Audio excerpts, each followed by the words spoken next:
Guys ये है जो दूसरा वीडियो है, आपने शायद देखा होगा। हमारे 10 दिन के पहले हम लोग वीडियो बनाया था, जो कि तब उस तारीख थी 15 तारीख थी और आज तारीख है 17 तारीख को। आज बोतल बहुत ज़्यादा बारिश आई थी, इस वजह से बोतल बाहर निकल चुकी है, तो हम लोग उसे बाहर निकालने वाले हैं, वरना क्या हो सकता है आप लोग देखने वाले हैं।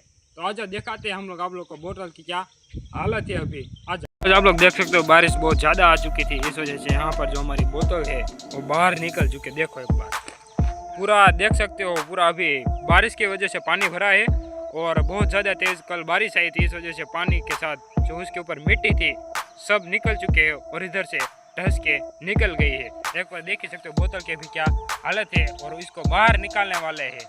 तो चलो बाहर निकालते हैं। तो गाइस आप लोग देख सकते हो बोतल के अभी किस तरीके से है, इसको बाहर निकालते चलो।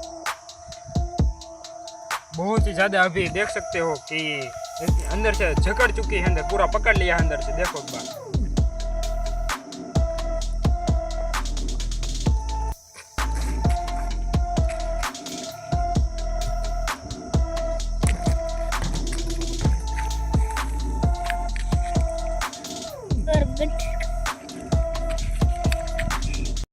तो गाइस आप लोग देख ही सकते हो बोतल की क्या हालत हुई है। इतनी सी मिट्टी आप लोग देख सकते हो इसके अंदर थी, बोतल इतनी अंदर थी भाई कि यहाँ से इतना जो है आधा बोतल बाहर निकल चुका था पानी की वजह से। तो गाइस ये वीडियो अच्छे तो लाइक कर देना, चैनल पे सब्सक्राइब कर देना है। मिलते हैं नेक्स्ट वीडियो के अंदर, तब तक ले गुड बाय टाटा।